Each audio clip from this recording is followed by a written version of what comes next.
Hi friends, ಹೇಗಿದ್ದೀರಾ? ಎಲ್ಲರೂ ಚೆನ್ನಾಗಿದ್ದೀರಾ? ಎಲ್ಲ ಕನ್ನಡಿಗರಿಗೂ ನನ್ನ ಚಾನಲ್ಗೆ ಸ್ವಾಗತ ಸುಸ್ವಾಗತ.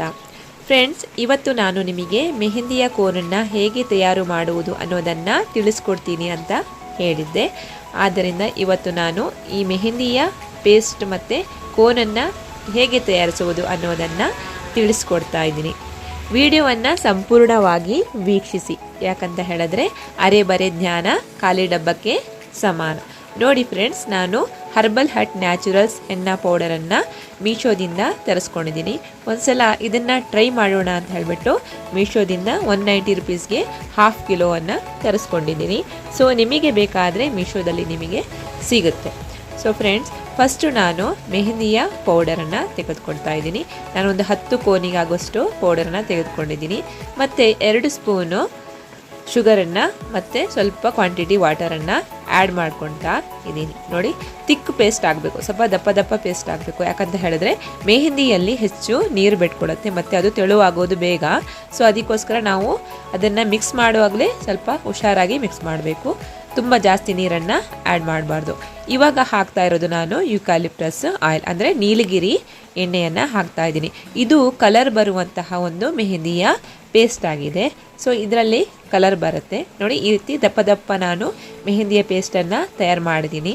ಇದಕ್ಕೆ ಒಂದು ಪ್ಲಾಸ್ಟಿಕ್ ಕವರನ್ನು ಫುಲ್ಲು ಕವರ್ ಮಾಡಿಬಿಟ್ಟು ರಾತ್ರಿಯಿಂದ ಬೆಳಗ್ಗೆವರೆಗೆ ಅದಕ್ಕೆ ರೆಸ್ಟಲ್ಲಿ ಇಡ್ತೀನಿ. ಯಾಕಂತ ಹೇಳಿದ್ರೆ ಅದು ಸ್ಮೂತು ಆಗುತ್ತೆ ಮತ್ತು ಕಲರು ಬಿಟ್ಕೊಳುತ್ತೆ. ನೋಡಿ, ಈ ರೀತಿ ಕಲರ್ ಬಿಟ್ಕೊಂಡಿದೆ ಅಲ್ವಾ. ಇದನ್ನು ಇವಾಗ ನಾನು ಏನು ಮಾಡ್ತಾ ಇದ್ದೀನಿ, ಬ್ಲೆಂಡ್ ಮಾಡ್ಕೊಳ್ತಾ ಇದ್ದೀನಿ. ಚೆನ್ನಾಗಿ ಬ್ಲೆಂಡ್ ಮಾಡಬೇಕು, ಮಿಕ್ಸ್ ಮಾಡಬೇಕು. ಯಾಕಂತ ಹೇಳಿದ್ರೆ ಅದರಲ್ಲಿ ಗಂಟು ಲಂಪ್ಸ್ಗಳು ಸಿಗ್ತಾ ಹೋಗುತ್ತೆ. ಅದಕ್ಕೋಸ್ಕರ ಅದು ನಮ್ಮ ಮೆಹಂದಿಯ ಕೋನಿನ ಫ್ಲೋವನ್ನು ಕಡಿಮೆ ಮಾಡುತ್ತೆ. ಅದಕ್ಕೋಸ್ಕರ ಚೆನ್ನಾಗಿ ಮೆಹಂದಿಯ ಪೇಸ್ಟನ್ನು ಬ್ಲೆಂಡ್ ಮಾಡ್ಕೊಳ್ಬೇಕು. ನೋಡಿ, ಬ್ಲೆಂಡರ್ ಇದ್ದರೆ ಬ್ಲೆಂಡರಲ್ಲಿ, ಇಲ್ಲ ಆದರೆ ಸ್ಪೂನಲ್ಲಿ ನೀವು ಬ್ಲೆಂಡನ್ನು ಮಾಡ್ಕೊಳ್ಬಹುದು. ನಮಗೆ ಚೆನ್ನಾಗಿ ಬರಬೇಕು ಪೇಸ್ಟ್. ನೋಡಿ, ಈ ರೀತಿ ಬರಬೇಕು ಪೇಸ್ಟು. ಅದು ದಾರದ ರೀತಿಯಲ್ಲಿ ಬೀಳಬೇಕು. ಯಾಕಂತ ಹೇಳಿದ್ರೆ ಮೆಹಂದಿಯ ಪೇಸ್ಟ್ ಎಷ್ಟು ಚೆನ್ನಾಗಾಗುತ್ತೋ ಅಷ್ಟೇ ಚೆನ್ನಾಗಿ ಫ್ಲೋ ಬರುತ್ತೆ. ನೋಡಿ, ಈ ರೀತಿ ಮೆಹಂದಿಯ ಪೇಸ್ಟ್ ನಮಗೆ ಸಿಗಬೇಕು. ಚೆನ್ನಾಗಿ ಬ್ಲೆಂಡ್ ಮಾಡ್ಕೊಳ್ಳಿ. ಅದು ಸ್ಪೂನಲ್ಲಿ ಆಗಿರ್ಬೋದು ಅಥವಾ ಬ್ಲೆಂಡರಲ್ಲಿ, ನಿಮಗೆ ಯಾವುದು ಅನುಕೂಲವಾಗುತ್ತೋ ಆ ರೀತಿ ಮಾಡ್ತಾ ಹೋಗಿ ಫ್ರೆಂಡ್ಸ್. ಗೊತ್ತಾಯ್ತಾ? ನೋಡಿ, ಈ ರೀತಿಯ ಪೇಸ್ಟ್ ನಮಗೆ ಸಿಗಬೇಕು. ಇವಾಗ ನೆಕ್ಸ್ಟ್ ಪ್ರೊಸೀಜರ್ ಏನು ಅಂತ ಹೇಳಿದ್ರೆ, ಈ ಕೇಕ್ ಮಾಡ್ತೀವಲ್ಲ, ಕೇಕ್ ಮಾಡುವಂತಹ ಒಂದು ಪ್ಲಾಸ್ಟಿಕ್, ಅದರಲ್ಲಿ ಕ್ರೀಮಲ್ಲಿ ಡಿಸೈನ್ ಮಾಡುವಂತಹ ಒಂದು ಪ್ಲಾಸ್ಟಿಕ್ ಸಿಗುತ್ತಲ್ವ, ಕೋನ್ ಪ್ಲಾಸ್ಟಿಕ್ಕು, ಅದನ್ನು ತೆಗೆದುಕೊಳ್ಬೇಕು. ಒಂದು ಗ್ಲಾಸಲ್ಲಿ ಅದನ್ನು ಹೀಗೆ ಫಿಕ್ಸ್ ಮಾಡ್ಕೊಳ್ಬೇಕು. ಗೊತ್ತಾಯ್ತಾ?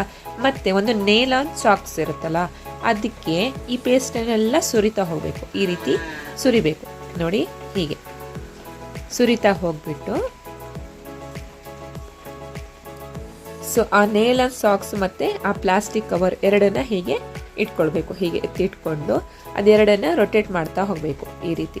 ಮತ್ತು ಆ ನೇಲಾನ್ ಸಾಕ್ಸನ್ನು ಮಾತ್ರ ಎಳಿಬೇಕು. ನೋಡಿ, ಈ ರೀತಿ ಎಳಿತಾ ಹೋಗಬೇಕು.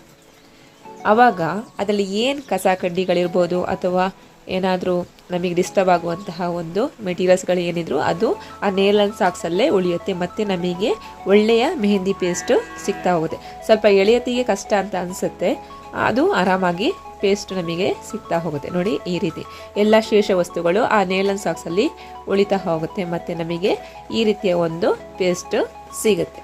ಇವಾಗ ಇದು ರೆಡಿ ಶೀಟ್ಗಳು ನಾನು ಅಮೆಝಾನಲ್ಲಿ ತರಿಸ್ಕೊಂಡಿರೋದು. ನಾನು ಅಮೆಝಾನಿಗೆ ಒಬ್ಬರಿಗೆ ಲಿಂಕನ್ನು ಕಳಿಸಿದ್ದೆ.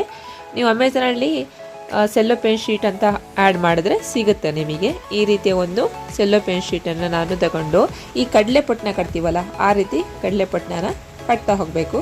ತುಂಬ ಸಪೂರಕ್ಕೆ ಅದ್ರ ಒಳಗಿನ ಲೇಯರನ್ನು ಸ್ವಲ್ಪ ಎಳಿಬೇಕು. ಫ್ರಂಟಿಗೆ ನೋಡಿ, ಹೀಗೆ ಎಳಿಬೇಕು.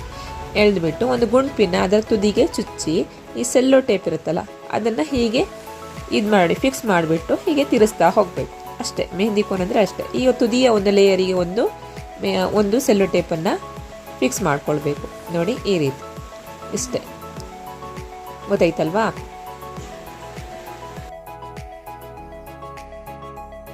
ರೆಡಿ ಮಾಡ್ಕೊಂಡಿರುವಂತಹ ಮೆಹಂದಿಯ ಪಾಕೆಟ್ ಒಳಗೆ ಮೆಹಂದಿ ಪೇಸ್ಟನ್ನು ನಾವು ಫಿಲಪ್ ಮಾಡ್ತಾ ಹೋಗಬೇಕು. ನೋಡಿ, ಈ ರೀತಿ ಅದರೊಳಗೆ ಇಟ್ಟು ಪ್ರೆಸ್ ಮಾಡಿ. ಅದು ಮುಕ್ಕಾಲು ಮಾತ್ರ ಆಗಬೇಕು, ಫುಲ್ ಮಾಡೋಕ್ಕೆ ಹೋಗಬೇಡಿ. ಯಾಕಂದರೆ ಅದನ್ನು ಕವರ್ ಮಾಡೋಕ್ಕೆ ಆಗಲ್ಲ. 1-2 ಕೋನ್ ಒಳಗೆ ಹೀಗೆ ತುಂಬಿಸಿಟ್ಕೊಳ್ಳಿ. ಈ ರೀತಿ ನೋಡಿ, ಮೇಲೆ ಅದರೊಳಗೆ ಹಾಕಿಬಿಟ್ಟು ಆ ಕೋನನ್ನು ಪ್ರೆಸ್ ಮಾಡಬೇಕು. ಈ ರೀತಿ ನಿಮಗೆ ಆವಾಗ ತುಂಬಾ ಈಸಿ ಆಗುತ್ತೆ. ಅದರ ಬಾಯಿಗೆ ಹೀಗೆ ಸೆಲ್ಲೋ ಟೇಪನ್ನು ಹಾಕಿ ಮುಚ್ಚಿಬಿಡಬೇಕು ಈ ರೀತಿ ನೋಡಿ. ಇಲ್ಲಾದರೆ ಅದು ಲೀಕೇಜ್ ಬರುತ್ತೆ. ನಮಗೆ ಮೆಹಂದಿ ಕೋನ್ಗಳು ನಾವು ಸ್ಟೋರ್ ಮಾಡಿ ಇಡೋಕ್ಕಾಗಲ್ಲ, ಲೀಕೇಜ್ ಬರುತ್ತೆ. ಅದಕ್ಕೋಸ್ಕರ ಅಲ್ಲಿ ನಾವು ಸೆಲ್ಲೋ ಟೇಪನ್ನು ಹಾಕುವಂಥದ್ದು ನೋಡಿ. ಇವಾಗ ಈ ರೀತಿ ಫೋಲ್ಡ್ ಮಾಡಬೇಕು. ಹೀಗೆ ಇವಾಗ ಅದರ ಸೈಡ್ ಕಾರ್ನರ್ಗಳನ್ನು 2 ಫೋಲ್ಡ್ ಮಾಡಿ, ಮತ್ತು ಇನ್ನೊಂದು ಈ ರೀತಿ ಫೋಲ್ಡ್ ಮಾಡಿ, ಸ್ವಲ್ಪ ಟೈಟಿಗೆ ಇನ್ನೊಂದು ಫೋಲ್ಡ್ ಮಾಡಿ. ಇವಾಗ ನಮಗೆ ಮೆಹಂದಿ ಕೋನ್ ಫುಲ್ಲು ಟೈಟ್ ಬರುತ್ತೆ. ಇದೇ ಪ್ರೊಸೀಜರನ್ನು ಎಲ್ಲ ಕೋನ್ಗಳಿಗೂ ಮಾಡ್ತಾ ಹೋಗಿ ಫ್ರೆಂಡ್ಸ್. ಆವಾಗ ನೀವು ಆರಾಮಾಗಿ ಮೆಹಂದಿಯ ಕೋನನ್ನು ಮನೆಯಲ್ಲಿಯೇ ತಯಾರು ಮಾಡಿಕೊಳ್ಬಹುದು ನೋಡಿ. ಈ ರೀತಿ ಮಾಡೋದ್ರಿಂದ ನಿಮ್ಮ ಮೆಹಂದಿಯ ಫ್ಲೋ ತುಂಬಾ ಚೆನ್ನಾಗಿ ಬರುತ್ತೆ ನೋಡಿ. ಈ ರೀತಿ ಫ್ಲೋ ಚೆನ್ನಾಗಿ ಬರುತ್ತೆ ಮತ್ತು ನಿಮ್ಮ ಡಿಸೈನ್ಗಳು ಕೂಡ ತುಂಬ ಅದ್ಭುತವಾಗಿ ಕಾಣುತ್ತೆ. ಇಷ್ಟೊತ್ತು ನನ್ನ ವಿಡಿಯೋವನ್ನು ಸಮಾಧಾನದಿಂದ ವೀಕ್ಷಿಸಿದ ಎಲ್ಲ ವೀಕ್ಷಕರಿಗೂ ನನ್ನ ಹೃತ್ಪೂರ್ವಕ ಧನ್ಯವಾದಗಳು.